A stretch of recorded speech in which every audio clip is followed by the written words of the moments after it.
Okay, awesome. Welcome to the podcast. Today I have Laurence Hayden, who has over 20 years experience working within the testing, inspection and certification industry, starting as a lab technician and working into leadership roles within businesses such as Bureau Veritas and now Pace Analytical as the Vice President of Operations. Welcome, Laurence.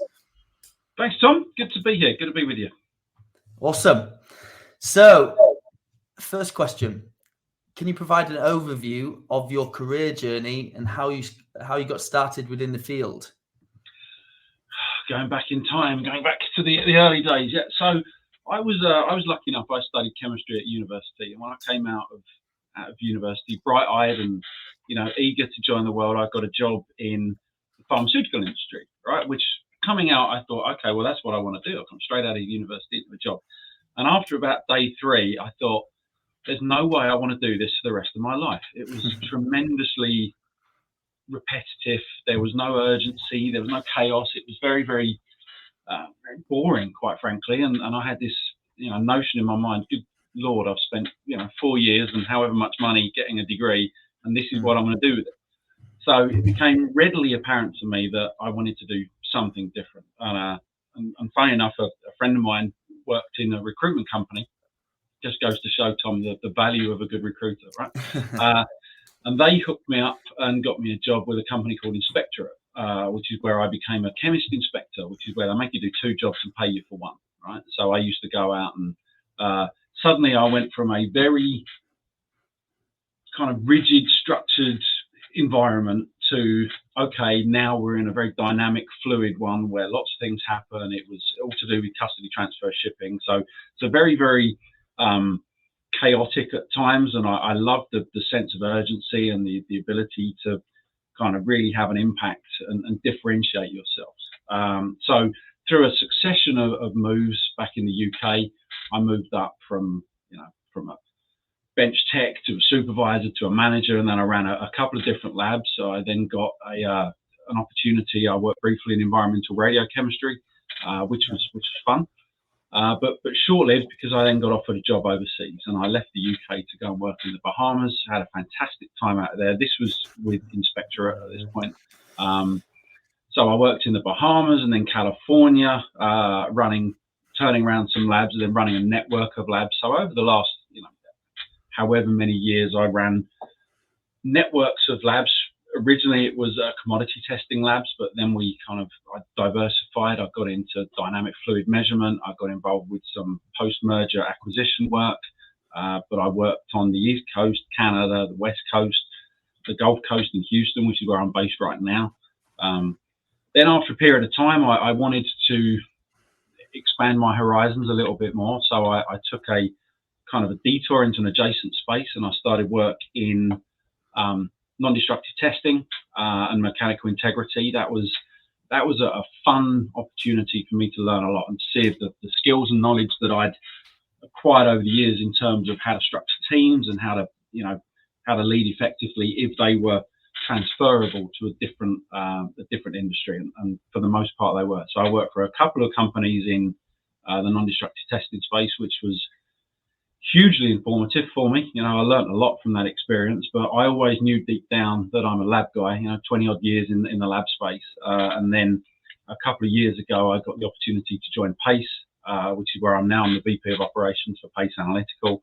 And I'm thoroughly enjoying that, being back in the lab space. So it's been a good kind of nomadic existence for me. I've got a very understanding wife who's come with me as I've traveled around. That family network, that support is very, very important. And it's been good. I've learned a lot and, got to experience lots of different things. And that, for me, going back to the very early instance where I thought, okay, I don't want to do the same thing every day for the rest of my life. Okay, thankfully, the TIC industry has given me an opportunity to do that. So I have a lot of variety and a lot of opportunities to do different things, which I've thoroughly enjoyed. Awesome. So along that journey, what skills or expertise did you acquire that have been instrumental to your success? I think one of the big things is to learn not to panic. Right? Like I said, we do operate in a very at times very intense, kind of now, right? The sirens are going off, and it's easy to get swept up into the drama of it. And I think that when you're in those situations, somebody's got to be the adult in the room, and somebody's got to say, okay, well, the only way out of whatever situation you happen to be in is to have a plan and then execute it. So I've learned not to react, as knee-jerk as some people may, and certainly as a younger man, I think I was more reactive. That's one of the things I've learned along the way. One of the other things I've learned is to listen more. I think when I was a younger manager, and I know we're going to talk a little bit later on about skills for operational leaders, but I like to talk, as you can probably tell. I'm quite garrulous, right? But the ability to listen, right? The people within your team, they want to be heard. They want to tell you, and very often the best ideas come from within that team. They come at the coal face, if you like. The people doing the work all day, every day, very often have the best ideas. So I think the ability to listen, and also the ability to take a strategy, right, and then transfer it into a tactical plan, right? And that's probably the biggest thing that separates a lot of operational leaders. Okay, you've got a big idea, you've got a North Star, this is where we want to get to. Okay, well, how do you get there? How do you map that from A to Z to go down there, right? It's all very well saying we want to get to Z. All right, well, specifically, how are you going to do that? And that for me is, kind of the secret sauce and the sweet spot to say, how do you look up, right, and focus on your goal, and then build the plan to get there. That's important. So, why do you love the TIC industry?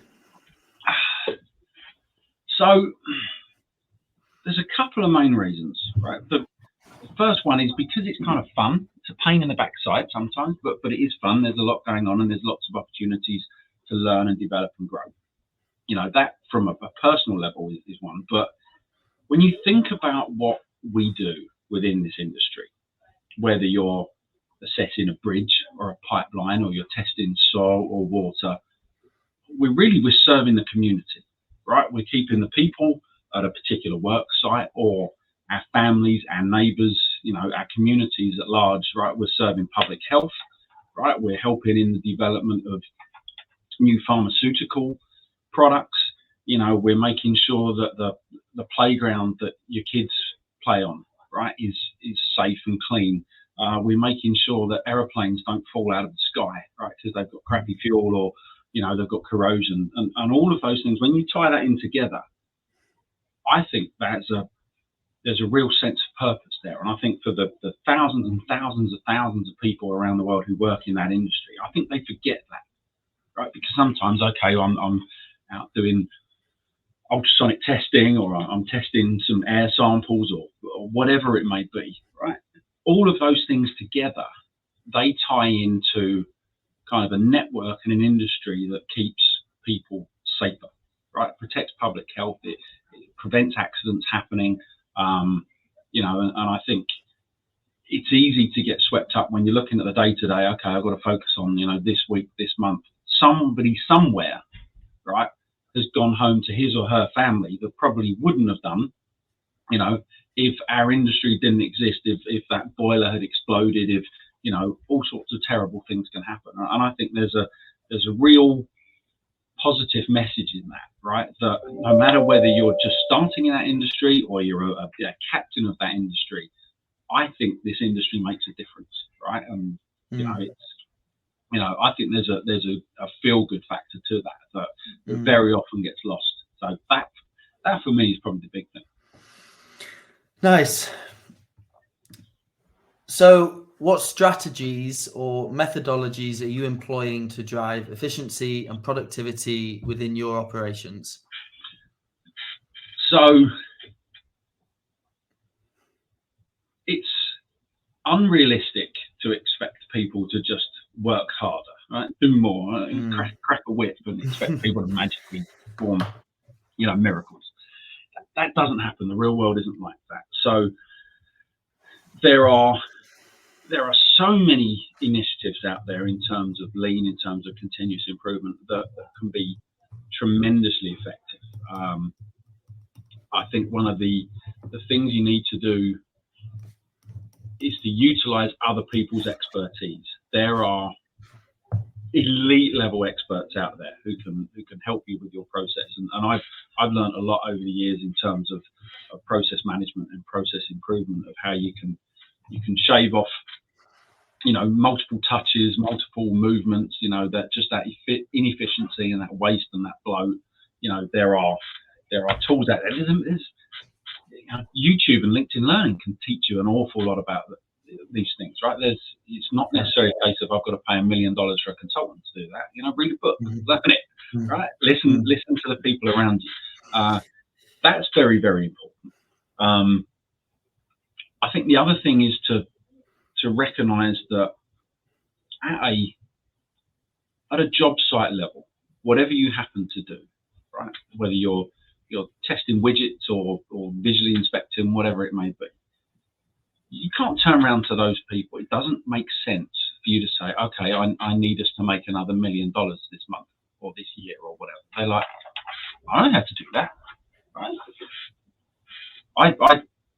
I do, you know, I test things with a probe. I can't make $1 million. I don't know how to, right? But what you can do is you can get input from those people and say, how can we, instead of doing 20 today, how can we get 25, right? And I think it's a common misconception to talk solely in terms of revenue, right? Think about capacity and that ability to model a capacity, right? And then ask people, okay, how can you get some more out of this? What tools do you need? Because very often they're the ones who have the insights as to what the bottlenecks and the obstacles are, right? So helping people understand that, okay, your bit isn't to get us $1 million. Your bit is to go from 100 tasks this week to 110 next week. And if everybody does that, oh my word, what a huge exponential difference it makes. And that's one of the things that I found is helping people understand that they can make a difference. They are the huge kind of needle mover, is helping your people to have the input that they need and have a voice that could be heard, say, we could do that better, get those ideas. And then the rest of it, there are so many tools and so many sources of expertise out there to help you once you've identified that problem to map out how to do it and how to quantify it. That's huge. But one of the biggest things for me was helping people understand that, okay, I don't want to talk to you about revenue. I will tell you all about that, right, in due course when we roll it all up. But the big thing for me is how can we help you to achieve more at what you're trying to do. Mm-hmm. Awesome. So in your experience, what are some of the common pitfalls or obstacles that operational leaders encounter, and how do you navigate them? So, well, I've already spoken about the panic part. Yeah. Right? That's a big one, right? When everyone is running around with their hair on fire, and unfortunately it does happen, that doesn't help anybody. So that's something that I try and coach people, and I was fortunate enough to work with some people who helped me in that regard. Just count to 10, just calm down, and then build a plan. I think a lot of young operational leaders, they get dialed in to, okay, this week, this month, okay, I've got to hit my targets, or it's all about this quarter. We have to help people kind of step back, lift their head up a little bit and zoom out and think, okay, this month is vital.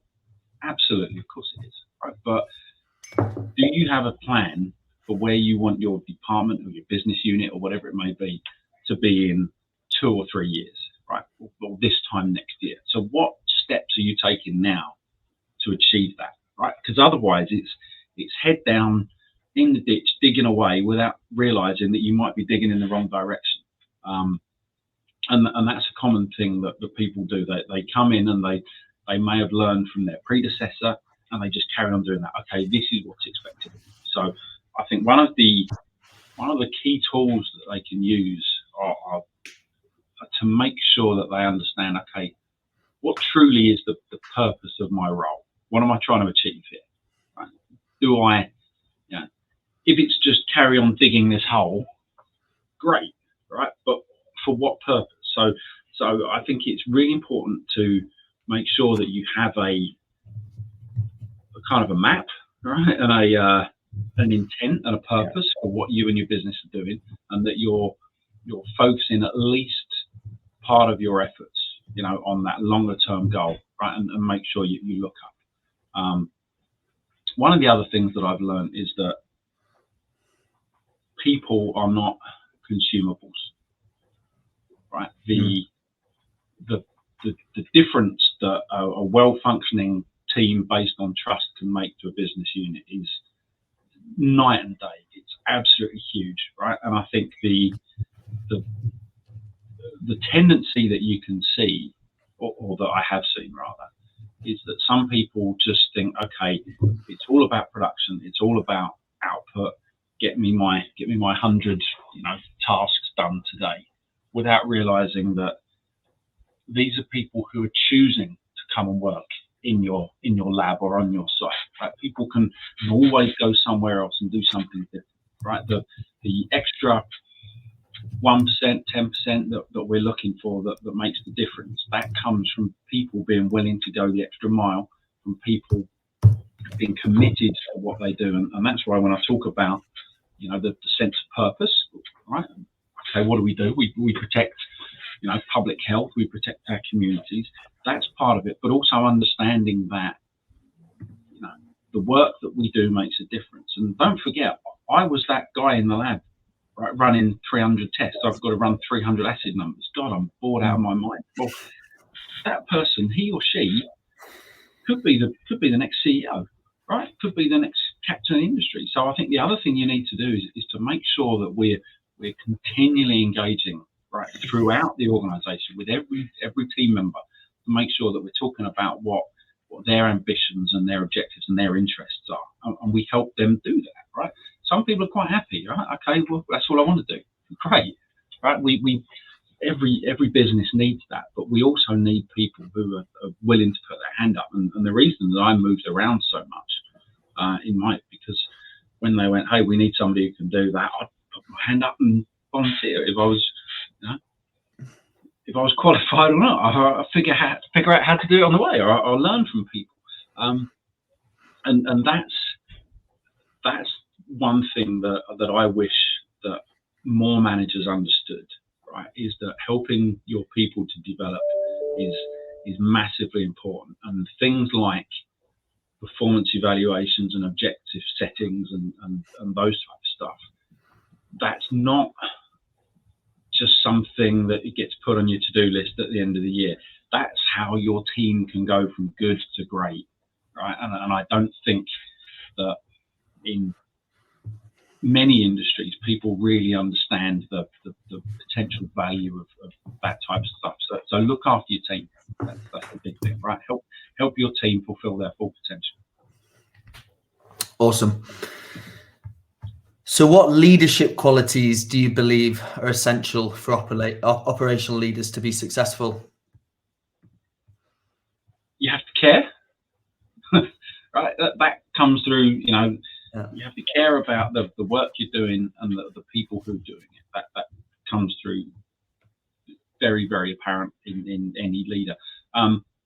You also have to be able to connect with people, right, at a level of trust and integrity, right? If people don't trust you, if they don't believe what you're saying, your business is really going to struggle, or whatever function that you're doing is really going to struggle. So, that the whole TIC industry is based on integrity, right? It really is, right? People trust us to go and assess something or test something and give them numbers or values or data that they can trust. Well, that comes through, like a continuous thread throughout the whole thing, right? You have to have that integrity, and as a leader, right, you have to you're asking people to do stuff, so you need to be able to instill those values in them and make them understand that, okay, these are our absolutes, these are our priorities, this is how we interact. I think the quality I already spoke about, the ability to look up, right? And to translate, okay, functions right now to a bigger kind of overview, a bigger picture. That's very, very important. And the ability to have difficult conversations with people, right? That also ties into trust. But teams are effective when people fulfill their full potential. Some people, need help with that, right? We're not magically in tune with the bigger needs of whatever it is we're doing, right? There's a responsibility to help people, right? And so I don't think you can be as an effective a leader if you're afraid of confrontations, maybe not the wrong word, but you have to be able to have tough conversations with people and help them, right? Because it's for the good of the business, and it's for the good of them as individuals as well, for their career. And hang on, there was something else I was going to say. Leadership qualities. Bear with. Yeah. Timelines. Timelines are so important. Going to the people who you work with and the people you report to, because if you have that information asymmetry, right, where let's say the board of the company thinks you can do something in 3 months, and you've built a plan and you're going to get it done in 8 months, right? So you're all there happily working away to your plan, and then somewhere else people go, well, you're several months behind, Vienna. Why aren't you where we need to be? That's because you haven't communicated, right, the expectations and exactly what you're going to do. And I think it's really, really important that we, as leaders, make sure that we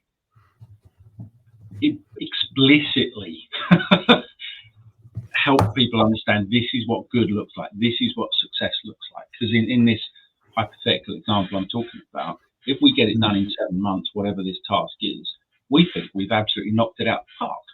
Someone elsewhere thinks we're a colossal waste of space because they were expecting it to be, expecting a miracle, because we didn't have that clarity. So, really establishing communication, right, or deliverables, right? And it's fine, right, to have that healthy conflict. They may say, well, why can't you do it in 3 months? Well, this is why, right? And then, you modify, you pivot, you adapt as need be, but making sure that people understand, and you've clearly outlined what good looks like and what does success entail is a big thing as a leader, right? Because then when you hit it, you go, okay, guys, look what we did, look what we achieved, and everyone's very pleased about it. Awesome. So what's the core mission and vision of PACE? So PACE is a company that's been going since 1978. Right? Well, we're one of the biggest testing and scientific service providers in the US. We've got 2 main divisions. The largest one is the environmental services, the PACE Analytical Services, which I work with, and we also have PACE Life Sciences Division, which is another exciting part of the company. We work together, right, to protect the environment and our health. Right, that's the core statement. Right? That's the core vision of us. That whether you're a consumer, right, drinking water, everybody does that. Whether you're a construction company or a consultant building things or transferring things, we perform a huge amount of testing, right, in every medium, to ensure that our public health is served, that our communities are protected. We have plenty of additional services and data management tools and all that type of stuff. But the core value is work together to protect ourselves and our neighbours, right? And there's a big kind of community feel to the work we do at PACE, because we understand how important that is, right? Everybody's got families, everybody's got loved ones, and that's a key thing for us. So there's a real feel good factor in the company that we make a difference, right? And when things happen, environmental disasters happen, we have a very strong response team, right, do those emergency responses to help mediate and protect things as quickly as possible, because that's the sad reality of life. Things happen, and we have a duty of care and an obligation to help kind of resolve these things as quickly as possible. So it's a big national corporation. We grew acquisitively over 40 something years. We've got well over 4,000 employees. We had a great acquisition this year with Alpha Testing up in the northeast. We're very, very excited to have them as part of PACE. And for us, there's a big market there that we can bring our innovation and our commitment to the industry and the communities that we serve. So really proud to be part of PACE, and it's a fun company. Very good. So onto yourself. So how do you prioritize self-care and maintain a healthy work-life balance amidst all the demands that you kind of touched on today within your career? So I wish it was something as simple as, I do yoga or something like that. It's, why do we all go to work, right? We go to work all day, every day to look after our loved ones, right? And protect and, take care of ourselves and our families. A job, is a job, right? It doesn't define who you are. It's part of who you are, right? But it's not the only thing in your life. So I do think it is very, very important that we all understand that you have to take some time, right? You have to disconnect. And one of the things that I think this highly connected world that we're in nowadays, right, where you're on constantly, that's not healthy, right? So I think you have to build in, not only for you, but for your team, right? Because people intuitively, instinctively want to do a good job, right? They want to go the extra mile. But I think it's very, very important that you set some boundaries and some limits, particularly for people who work from home, right? The dynamic has shifted a lot in terms of, where people work now. And if you work from home, then you never leave work, right? So I think there's a whole, generation and future generations coming through that will really benefit from having some guidelines and some ground rules of how do we protect ourselves, not only physically but mentally as well. We expect peaks and troughs in any business, in any industry, right? That's expected, that's ordinary, right? But the one thing about rolling up your sleeves and getting on with it for a period of time, that's not sustainable, forever, right? So I do think that the companies that are forward thinking, and PACE is one of these, right? We should be doing the community events. We should be doing volunteer opportunities for people. We should be giving people opportunities to disconnect, right? The expectation that everybody is on call 24/7 isn't right, forever. And I did it for years, right? And okay, it takes a toll on people. So that's part of it. So I don't think we should be asking people to do unreasonable work demands. I also think people have a self-care obligation to turn around and say, well, no, I can't do that, right? Don't suffer in silence. Don't be a martyr. Be brave enough to say, I don't think that's right for me, because I would much rather, adapt your schedule, your duties, than either lose you as an individual as part of the team, right? Because you're an important part of the team, or heaven forbid, you have a health incident or something happens because we haven't managed the burdens correctly.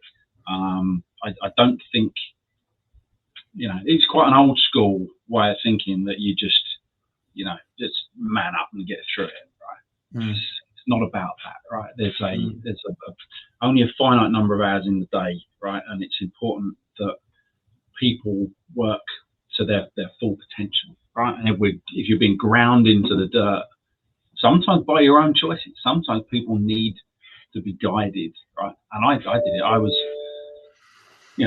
a willing soldier, right? Sometimes to my own detriment, right? And sometimes people go, no, do you know what? Yeah, you've got enough at the plate. We're going to help you out with this and kind of manage some expectations there. So I do think there's a generational shift, though. The days of stiff upper lip and just kind of get on with it, getting past us. I think people are more in tune with their psychological and physical needs nowadays, and we're all better off for it. Maybe quite related then. So the closing question, if you could look back in time and give advice to your 21-year-old self, what would that be? Well, obviously buy Amazon, buy some Amazon stock. But that's the flippant thing. I've very fortunate. Right, so far I've had a career that I've really enjoyed and had a degree of success with, and I'm looking forward to continuing that. I think it's about reinforcing. I made a decision years ago to take the opportunities, be brave enough and say, yes, I can do that. I think that's been beneficial for me, right? So reinforcing that is good, right? So do more of that. Take more risks, right? Don't be afraid to learn something new and broaden your horizons. That's been fun, and I'm glad I did that. I do think there's some lessons I've learned that I wish I'd learned earlier. Right, if I had a mulligan and a do-over, there are some things that I probably didn't react as quickly in the past as I could have done. As well, let's see how it plays out, and then with hindsight, you go, do you know what? I probably, I've prevaricated for too long on a particular decision. Right, we should have just done it, 3 months ago.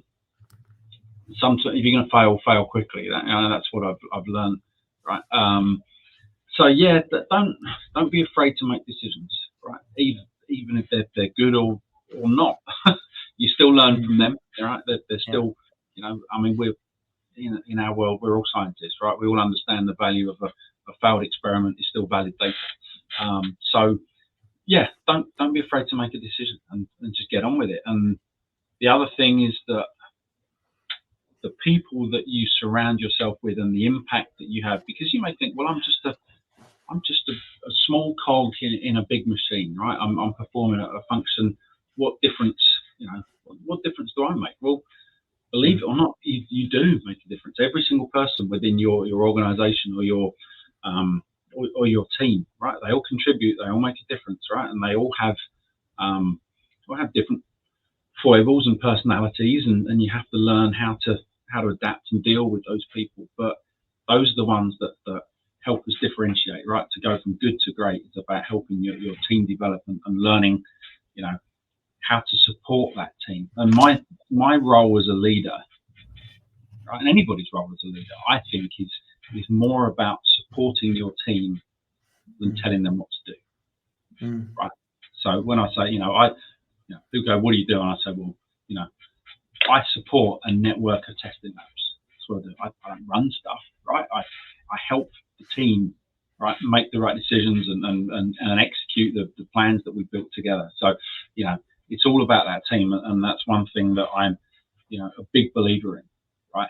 Anybody can buy an instrument or a widget and perform that task, right? The thing that makes